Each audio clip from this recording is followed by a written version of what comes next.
Од учество во политиката и дел од политичкиот свет до еден успешен човек, бизнисмен, кој денес е мотивација и инспирација за многумина. Председател на Lyconet International, основач на Асоциација на менаџери и многу други организации. Добар економист, одличен предприемач и бизнисмен. Сигурно веќе претпоставувате кој е мојот денешен гостин со кого ќе говориме во најновото издание од емисијата од своја страна. Велам добре дојде за господин Зоран Витанов. Добро ве најдов и благодарам за овие прекрасни зборови и поздрав до вашите ценети гледачи.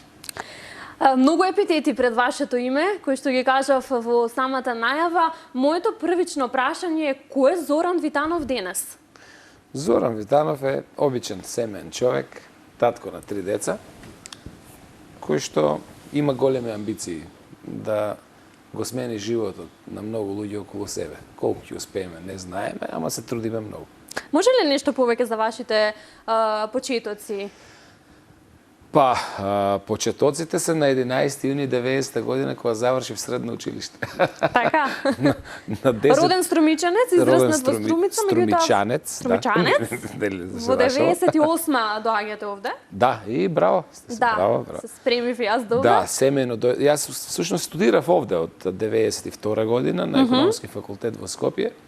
Ама потоа со семејството, со жена ми и со тогаш имавме едно детенце, бебче од 6 месеци. Одлучивме да се преселиме во Скопје и од 98 година живееме во Скопје. Се појавувате и во политиката, односно сте дел од политичкиот свет овде кај нас, меѓутоа се повлекувате од таму. Да. На што се должи се до тоа? Па прво да кажам дека на професионално поле мислам дека тоа ми е најпаметната одлука во животот. Јас влегов во политика на еден многу интересен начин и тоа го објаснувам во книгата, сега нели да не трошиме теми, нека си ја прочитат луѓето.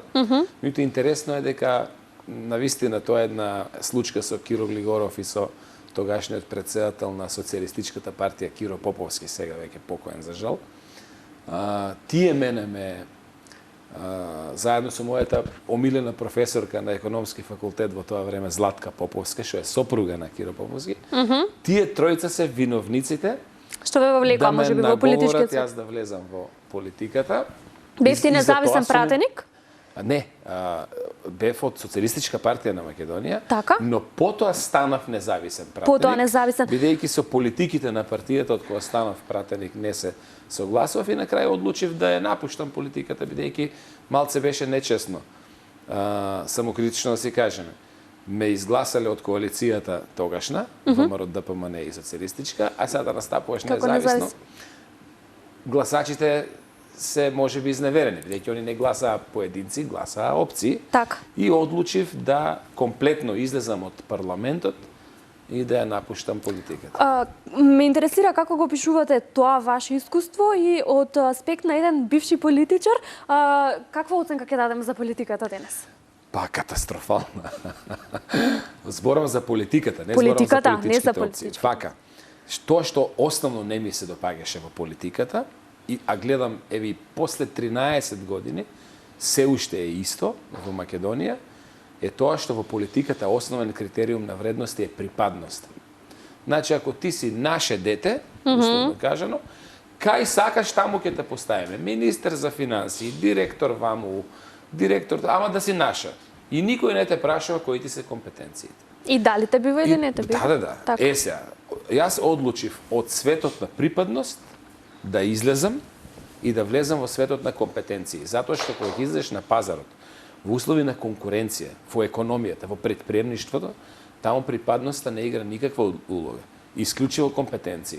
Се сметав себе за доволно способен, за економист кој што знае што е претприемништво и си одлучив сам да си го вадам лебот и да се пробам таму кај што компетенциите се важни. И еве можам да кажам после 13 години направивме добар резултат во економијата и во претприемништвото. Кој беше преодниот момент да се свртите кон бизнисот и консалтингот?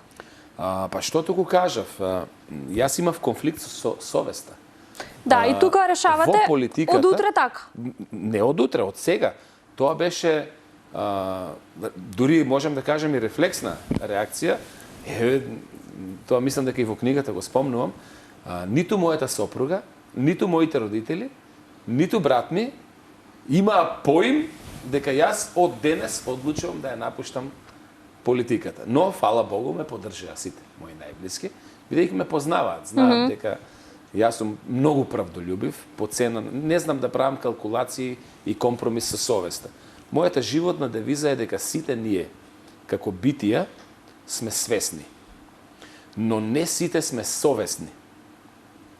Оти разликата помеѓу свеста и совеста е буквата О. Кога сте совесни, Ото е вашиот ореол на светоста. А ако сте само свесни, а не совесни, тогаш не сте свети. А ако не сте свети, ако не, во животот нешто работите без совест, тогаш тоа го работите или од личен интерес, или со некоја умисла и не внимавате на етичкиот момент.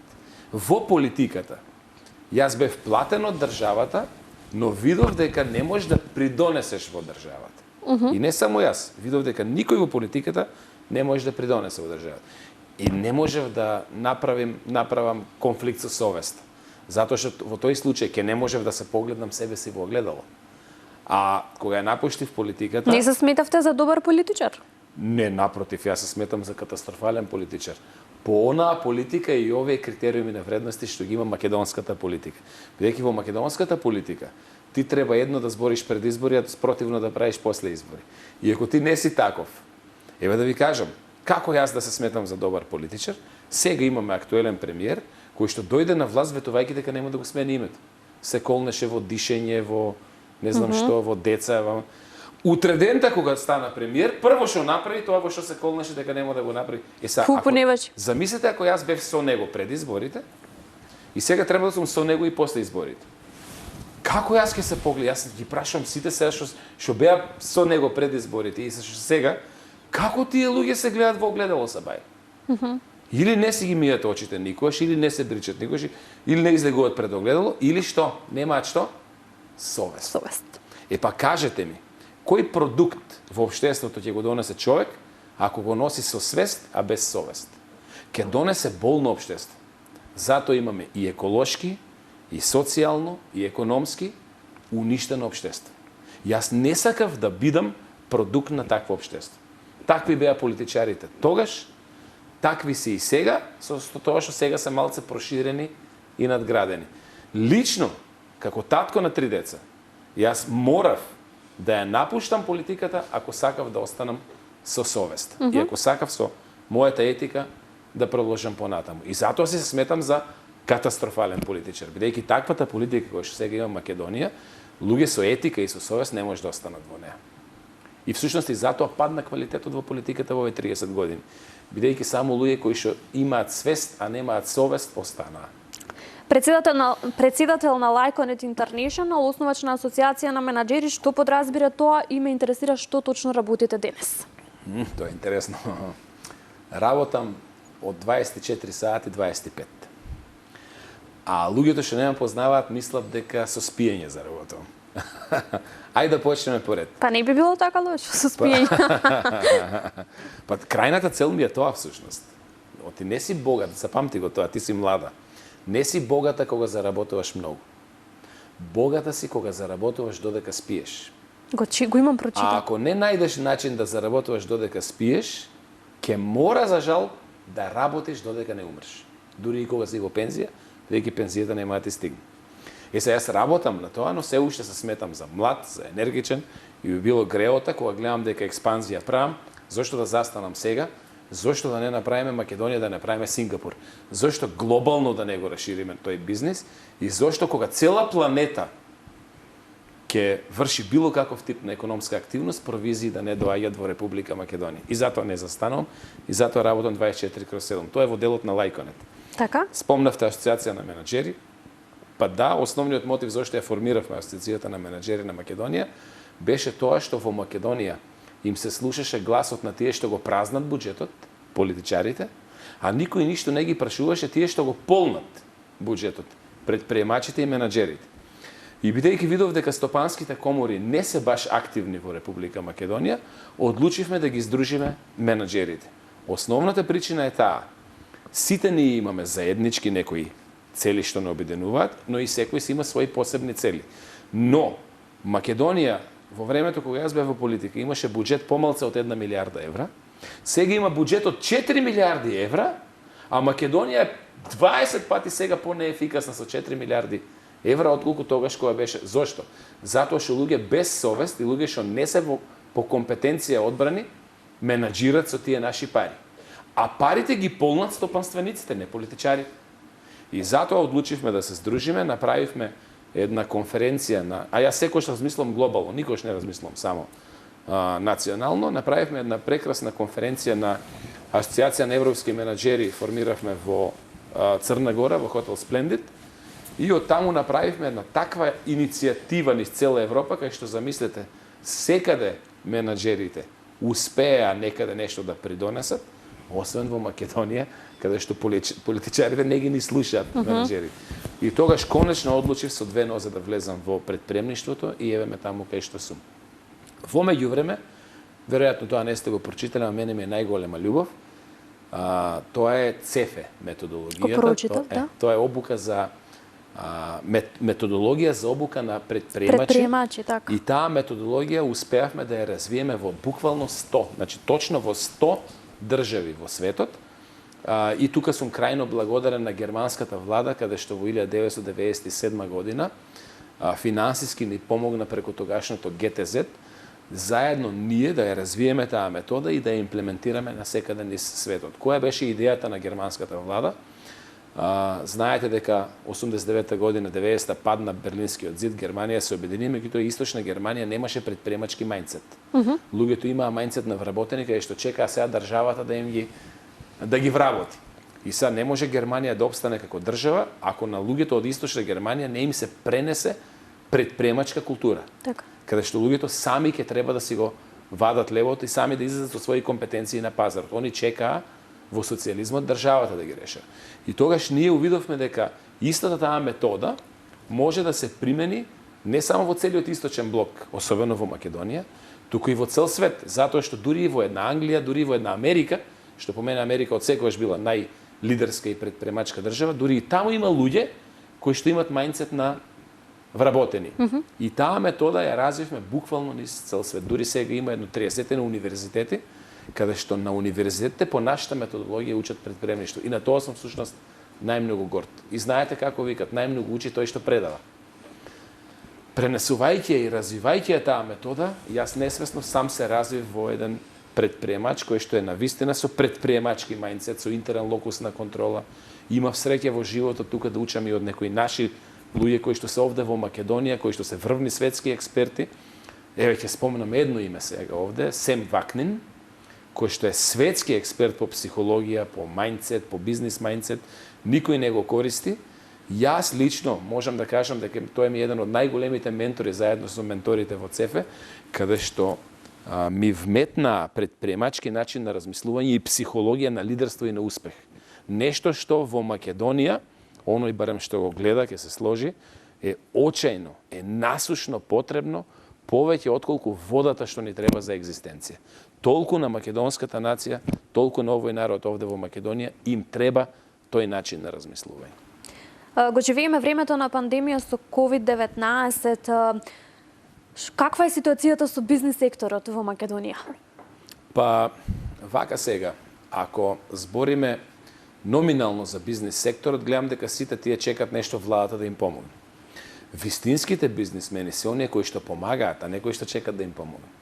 И тука сега знам дека многу луѓе ќе ми се налутат, но тоа е нивни проблем, не е мој проблем. Ако ја сменат психологијата, вистинскиот предприемач е оној кој што помага. Што е ковидот? Ковидот е сериозен проблем во секој општество. Така. Што прави врвниот предприемач? Решава проблеми во едно општество. И предприемачот е право пропорционално платен по однос на тежината на проблемите што ги решава во едно општество. Зошто е најмногу платен Бил Гейтс? Од многу проста, сега зборам оној вистинскиот Бил Гейтс кога си беше предприемач. Сега гледам и тој влезе во области во кои што не ми се допаѓа. Но преку Windows-от, преку Microsoft, Бил Гейтс реши еден сериозен глобален проблем. Неписмените компјутерски луѓе као мене, кои што не разбиравме програмски јазици, преку неговиот MS Office ни овозможи ние да станеме компјутерски писмени, да можеме да ги користиме во нашите бизниси компјутерите. И нормално дека бидејќи реши глобален проблем, он стана милиардер. Сега истиот тој стана непопуларен зошто? Затоа што сега не сака пазарно да реши проблем, туку сака да наметне. Да се вратам на нашите бизнисмени. Нашите бизнисмени сега чекат некој да им помогне. Тоа е мајндсет на вработен, тоа не е мајндсет на предприемач. Да, има проблеми. Меѓутоа, во дадени моменти, сега, ковидот покажа дека одредени индустрии почнаа рапидно да растат. Ние комплетно бизнисот го направивме да е дигитален. И сега во моментот експандираме, пазите, од март, кога се појави ковидот, локдаунот, до денеска, ние бизнисот го отворивме во 7 нови држави. Бруто обртот ни порасна двојно. Капиталот ни е проценат на 1,5 милиарда евра као компанија, сега зборам. Проценката е дека за 3 години ќе стане 5 милиарди евра. И како тоа сега во услови на ковид? Некој расте, а некој чека помош од владата. Обратно е, ние постоиме овде за да помагаме во општеството. Така да... Да, меѓутоа кај нас сведоци сме дека се случува токму спротивното. Еве, многумина бизнисмени веќе почнаа и да ставаат клуч на своите бизниси. Па, ама они не се венчани за одредена област. Јас сум разговарал со многу угостители, што е вистина, нели, хотелиери, особено хотелиерите кои што инвестираа големи пари. Што ќе се случува со вработените таму? Вака. Ако се менува пазарот, ние имаме две опции: да се жалиме или да го следиме. Или да бараме решение. Ајде да земеме некоја фабрика која што произведувала телефони кои што вака се вртат. И сега кога излезе мобилниот телефон, тие можеле да се жалат дека мобилниот телефон е супер технологија, треба владата да им помогне, или едноставно нека направат, или се пренашат во друга област, едноставно времињата се менуваат. И ако не успееме да се адаптираме на тие промени, ние не ни заслужуваме да постоиме. На пазарот нема емоции. На пазарот или нудиш решение, или си дел од проблемот. И знам дека е сега лесно да солиш памет кога ти не си во нивна ситуација. Тоа ми е јасно. Ама вистината е таа, нема друга вистина. И во такви услови на ковид, еве некои угостители супер функционираат. Што значи оние што се иновативни, што се предприемчиви, хорека бизнисот страда, ама кетерингот расте. Па зошто да не се пренасочат на кетеринг, например? Нека бидат иновативни. Да не бидат, или бараш изговор, или бараш решение. Кога бараш изговор, ти имаш мајндсет на вработен. Кога бараш решение, ти си предприемач. Така. Предприемачот бара проблеми на пазарот. Мојата животна девиза е obstacle is the way. Проблемот е начинот и патот кај што јас треба да одам, а не да бегаш од проблеми. Мојот основен ментор, главниот ментор мој, од кој што најмногу научив, Джим Рон, вика: не барај помалце проблеми, туку барај поголеми вештини. Проблемите постојат за ти да ги решиш. Бил Гейтс, како што кажав, реши глобален проблем, не писмените ги описмени, компјутерски. Па зошто да не му платам $500 јас за тој Microsoft, за Windows? Зато ме описменил. Замислете, он од милиарда души доби по $500. Така. И се него видам како не му е срам заработил толку. Се му е заслужил. Си заслужил до денар. Зошто? Па го благословувам за ефтини $500 станав компјутерски писмен. Така треба да размислуваме ние во предприемништвото. Но ние што сакаме? Да обвиниме некој. Владата ми е крива, шефот ми е крив, екологијата ми е крива, газата ми е крив, градоначалникот, моите родители ми се криви.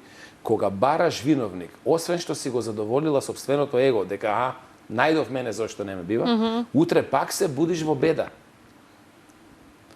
И за што е поважно? Егото да си го задоволам или да станам успешен? Сем Вакнин ме научи како врвен светски психолог дека има два типа на луѓе. Луѓе со екстерен локус на контрола, луѓе кои што очекуваат некој друг да им каже што да прават и они тоа го прават, и луѓе со интерен локус на контрола, луѓе кои што гледаат што тие можат да помогнат, кои компетенции им недостигат за тоа да го направат, ги стекнуваат тие компетенции, значи учат, работат на себе, не се штедат, работат дење ноќе, не се плашат да грешат, не се плашат да изгубат и пари, и нерви, и ресурси, и време, и пријатели, но за да успеат. А ние што сакаме? Ние сакаме со прст да не мрднеме и некој нешто да ни даде. Зошто некој нешто би ти дал? Така. Ако јас не видов квалитет кај тебе и твојата емисија, мислиш дека ќе дојдев? Не. Па исто е. Сега, тој квалитет, кој ти го даде? Сама, со твоите компетенции. Дали сакаш секоја следна емисија да бидеш подобра од претходна? Зошто? Зошто не чекаш владата да ти помогне, туку ти сама се трудиш секоја следна емисија? Затоа што ти имаш интерен локус на контрол. Така е. Сега, следно што ти препорачувам, немој тоа да биде само авторска емисија во ТВ Сонце, туку гледај сега да бидеш што поатрактивна во твојата емисија, да нудиш што поголем квалитет, за да почнат телевизиите да лицитираат, да надаваат која повеќе ќе те плати. Тогаш си предприемач. А ние што чекаме? Ако не сме... Може би сме заглавени во комфорната зона и убаво ние. Апсолутно, да. И најлесно е, менеджерчето Насовски не ме плаќа многу. Или ќути какви имаме. Ќути какви има. Мислам Немој да ги слушаш луѓето во твојата микросредина. Живееме, за жал, во лузерска средина, каде што се навикнавме да ги обвинуваме тие што буквално не се за се ги обвинуваме луѓето. Да, ама пак ја потенцирам. Освен што ќе го најдеме, сега може да кажеме сите 30 години политичарите се криви. Нема да сгрешиме. Вистина е дека не ги биваше. Ама утре сум пак неспособен ако чекам друг политик. Мислите дека следниот премиер ќе дојде ќе биде подобар? Јас ќе ви кажам, ќе биде полош кој да е. Знаете ли зошто? Затоа што се помалце и помалце луѓе остануваат со совест во политиката заради компетенциите што ги нема, туку припадност. Така. И јас треба да чекам, а што ако тој иден премиер не ми се погоди пак? Па колку животи имаме ние? Мачори сме или имаме еден живот? Немаме 9. Но ние не размислуваме така. Сега луѓето што го гледаат тоа, може да не се сложат. Ама јас веднаш имам прашање до нив. Колку книги прочитале во последната година дена кои што им нудат нови компетенции на пазарот да научат? На колку обуки биле каде што ако е келнер, ако е водител, ако е не знам што, научил нешто ново, нова вештина во областа во која што се нуди? Дали сите водители во Македонија се исто платени? Не. Не. Дали има водители што се 10 пати повеќе платени од тебе? Нормално. Тоа значи на пазарот нудат вредност што е 10 пати подобро. Ама има, фала Богу, и водители на кои што јас не би им отишол на емисија. Кај тебе доаѓам, значи сум проценил квалитет. Но тоа е само старт. Зошто да не ти биде цел да бидеш новата Опра? Зошто да не поставиш таква цел? Сега, Заев треба да те направи новата Опра или ти со твоите компетенции? Јас. Па ќе одиш на обуки, ќе ја следиш, ќе и се јавуваш, ќе и пратиш мејл, ќе ја прашаш како стигнала таму. Ќе работиш на себе, ќе инвестираш во себе, ќе се задолжиш, ќе си го проведеш станот кај што живееш, ќе земаш кредит за да одиш на обука на Опра. Господине Витанов, како луѓето најлесно да препознаат еве во што да инвестираат за да си ги остварат зацртаните финансиски цели? Па вака, се додека гледат во што да инвестираат, ќе бидат неуспешни. Клучното прашање е во кого да инвестираат, не во што. Секогаш кога инвестирате во нешто, а не во себе, вие ќе стагнирате. Само инвестицијата во себе носи нова вредност. Оти само вие носите нова вредност на пазарот. Јас можам да инвестирам сега во нови рефлектори, во нова камера, можам да инвестирам во комплетно ново студио. Но ако јас не понудам содржина во тоа студио, нема вредност. Така е. Вредноста ја даваме ние. Ние како поединци. Сите оние што инвестираат околу себе, но не во себе, стагнираат. Сите што инвестираат во себе, околината околу нив се менува. Никој не почнал од CNN како водител или од Fox или од не знам кој. Никој не почнал од старт. Но со инвестирање во себе стигнал до таму. Ме разбирате? Така. Значи, клучниот одговор на тоа е не во што, туку во кого, во себе. И потоа следното во што е што инвестирам? Во мојот тим. За да си створам синергија. Било која величина, кога ја множиш со нула, резултатот е? Нула. Значи, множете се само со луѓе кои што имат поголема вредност од тебе. Па и мојата мала вредност, помножена со Джим Рон, со знаењето на Джим Рон, ми се мултиплицира мојата микровредност со мега вредноста на Джим Рон. Само така треба да гледаме. Само во ресурсите, во човечките ресурси и во индивидуалните ресурси. Ама за тоа треба многу учење и најважното, откажување од егото. Ние веруваме дека не ни треба знаење, туку ни требат пари. Вистината е, планетата обилува со пари, врие од пари, но парите не доаѓаат кај некомпетент. Парите бегаат од некомпетентите. Затоа Македонија осиромаши. Затоа што критериумот не е по припадност, а не по компетенции. И парите бегат. Парите се како екзотична птица, кои што барат убаво место за да се вгнездат. И сега, дали сме ние убавото место кај што ќе се вгнездат? Не знам, веројатно не. Еве и да сме убавото. Дали не можеме да видиме утре поубаво место за вгнездување? Веројатно можеме. Успехот е екзотична птица. И она бара екзотични места. Нема екзотичен човек без екзотични мисли. А нема екзотични мисли ако учам од оние со кои што сум секој ден. Затоа што тие што учам со кои што сум секој ден, за жал, во Македонија, не се успешни. Јас затоа на луѓето им викам, ако не учиш од најуспешните во светот, ти си секој ден на перфектна обука за сиромаштија. Зошто? Поти кога ќе да си купам намирниците за дома, продавачката што е касиерка зима 200-300 евра плата. Кога одам на тезга да си купам нешто зеленчук или овоше, тој што ми го продава зима 200-300 евра плата. Значи јас кога комуницирам со нив, јас добивам знаење за 200-300 евра. Мојата учителка заработуваше 400 евра плата. Може ли она да ми даде нешто што нема? Може ли да ме научи јас да станам милионер, да станам успешен предприемач, кога она работи за 400 евра плата? Нејзиниот директор е поставен затоа што е партиски послушник во школата, а не затоа што е успешен. И можам ли јас да научам друго, освен да бидам послушник? А послушниците продуцираат послушници. Не сакаме сите еве на крајот од едно да сме послушници. Знаете ли зошто? Полесно е да си послушник, од тогаш обвинуваш друг. Токму така, да. Ама утре пак се будиш како сиромашен. Значи, како е внатре, така и е нешто надвор. интересно што го прочитав, ако си најпаметен во просторијата, Менувај. менувај Да, просторија. така е.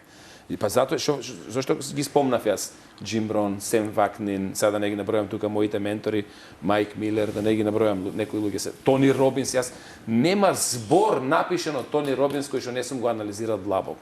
Нема литература од Айн Ранд кој што не сум ја прочитал 5 пати. Последната нејзина книга ја прочитав 7 пати, 1100 страни. 7 пати поред ја читав. Зошто? Повторувањето е мајка на знаењето. 7-миот пат кога ја читав, имав чувство дека прв пат ја читам. Мислев дека сум ги пропуштил работите. Не. Туку како што имам ново знаење, новото знаење има поголем капацитет да абсорбира, процесорот ви расте. Со поголем процесор конзумираш повеќе. А ние што сакаме? Далинското, спортска, Кецу 2, Манчестер, политика, тоа е најлесно. Тоа е турски серии и овој не ми чини, оној не ми чини, сите не чинат, јас најдобро. И коментари на Фејсбук. И се расправам на Фејсбук со непознат, јас ќе му Сега, да. Ние гледаме да видиме во право, а не гледаме да се успешни. Мене ништо не ме интересира дали се луѓето ќе се согласат со мене или не. Кога бев во политика, многу ми беше важно тоа што го зборам да им се допадне на луѓето. Сега кога сум во бизнисот, многу ми е важно кој мене ми се допаѓа. Оти сега гледам со кој јас да се множам. И иш не ми е гајле дали ова што го зборам на широките народни маси им се допаѓа. Масата не ми интересира. Ме интересира класата. Но факт е дека од масата произлегува класата. Тоа што значи? Во секој од нас има класа и потенцијал. Но ако не се свртиме кон себе и ако не работиме на себе, како ќе станеме класа? Ако Роналдо не тренирал секој ден повеќе од сите, не мол да биде Роналдо. Ќе играл во локален македонски клуб, а можеби дури и не во прва лига во Македонија. Ако во спортот тоа не е јасно, дека без тренинг нема ништо, како што мускулите на нозете и рацете се развиваат со тренинг, овој мускул е уште поеластичен од се друго. Но ако не го тренираме, како очекуваме да биде успешен? Нема шанс. На некој начин се доближивме до онаа дефиниција за што представува успехот еве според вас, меѓутоа што е со стравот од неуспех како пречка до тоа е голем фактор и во Македонија. Како најлесно да се преброди тој страв? Во Македонија има два типа на страв кои што ни се препрека за успехот. Иако во принцип стравот е главниот проблем на сите. Едниот страв е стравот од неуспех кој што сите го гледаме. Но тоа што јас го увидов во Македонија е стравот од успех, кој што е невидлив. И таков има? Тоа е помасовен.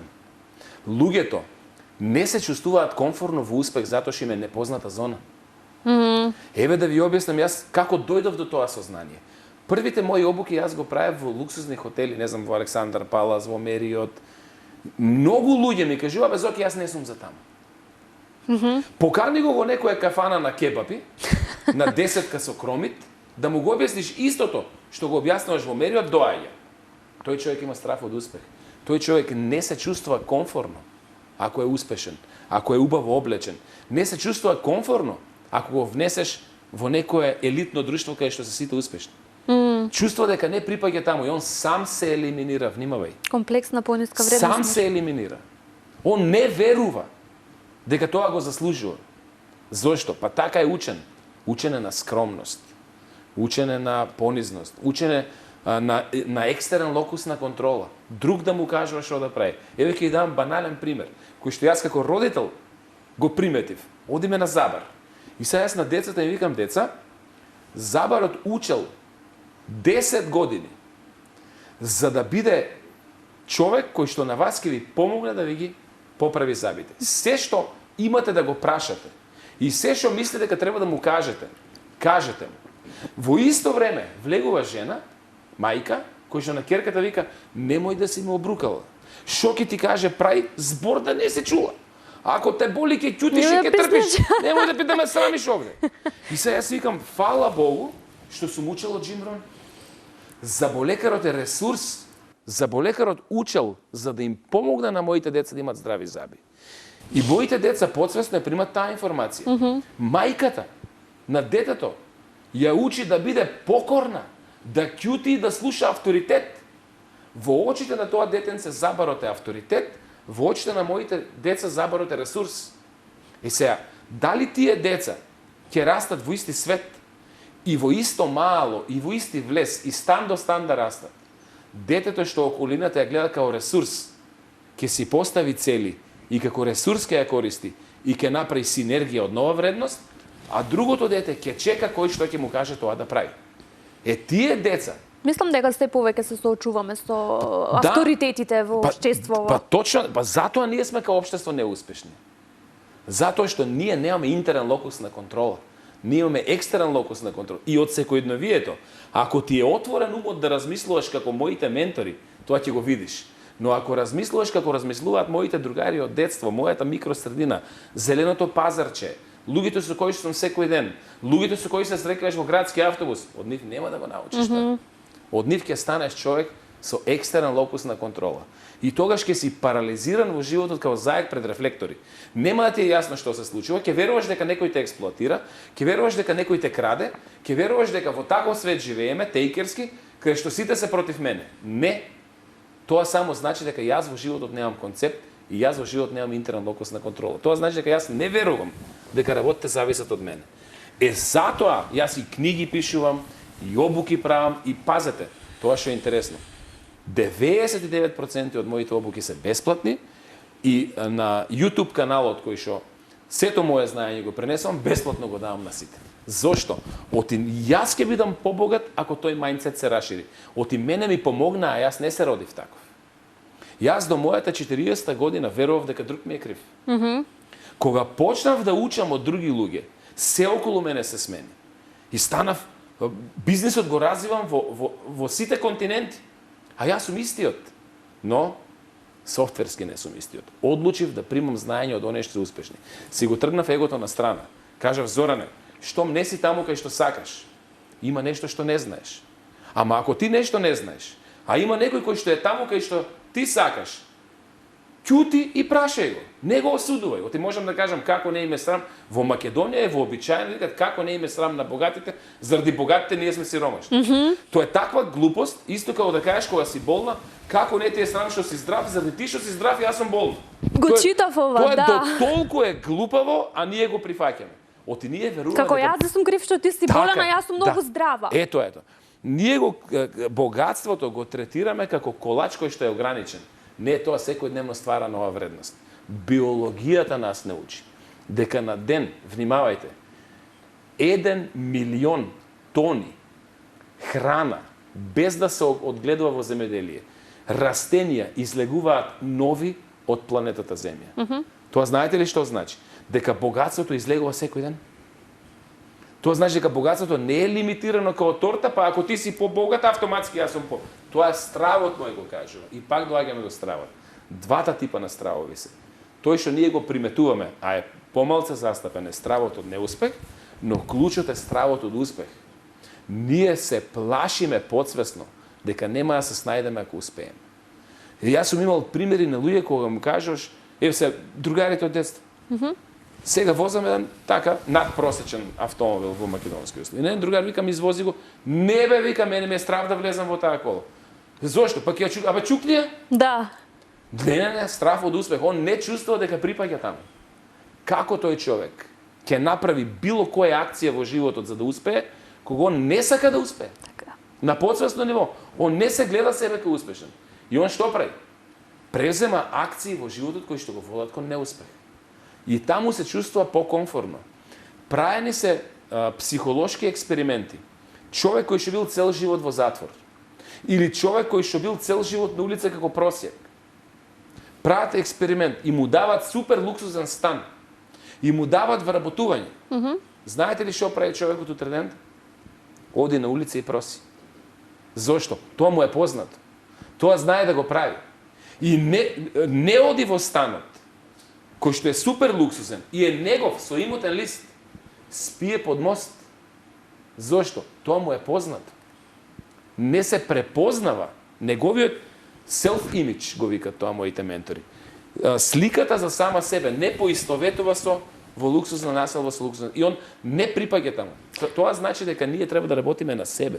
Така треба да е. работиме на нашите верувања, на нашето внатрешно програмирање, а него ни забележуваме. Муаветот ни е долг, би фатил многу епизоди од емисијата, но еве при самиот крај накратко Воскресни жив, првенче, Затоа е книга насловот првенче. Воскресни жив. Така.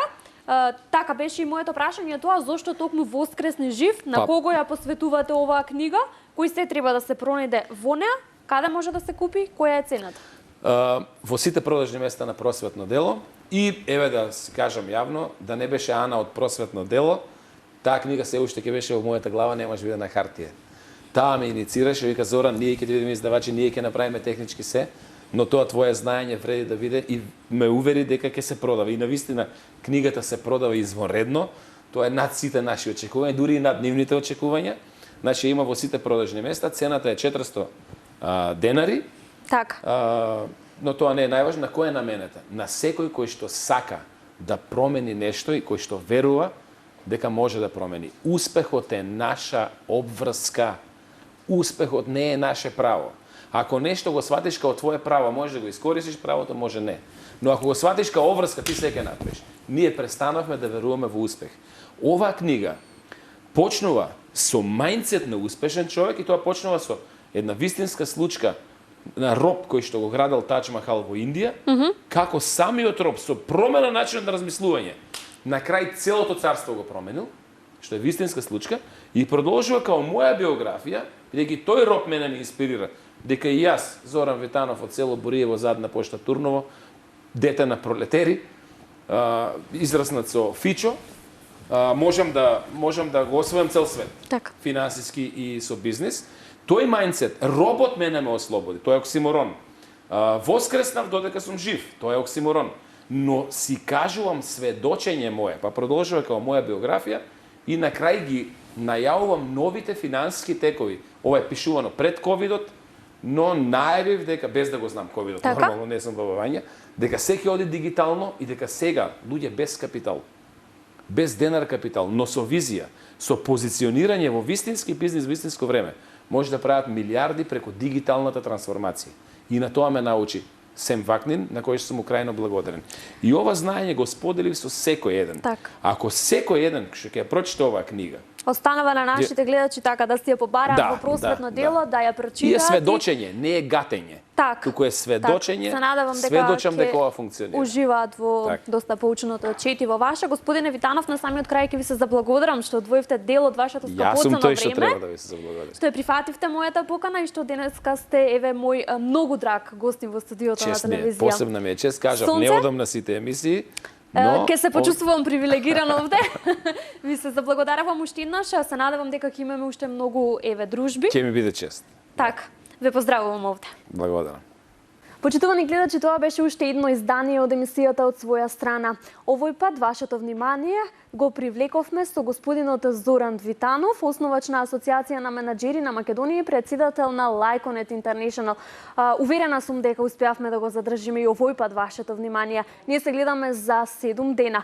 Останете поздравени до тогаш и чувајте го вашето здравје.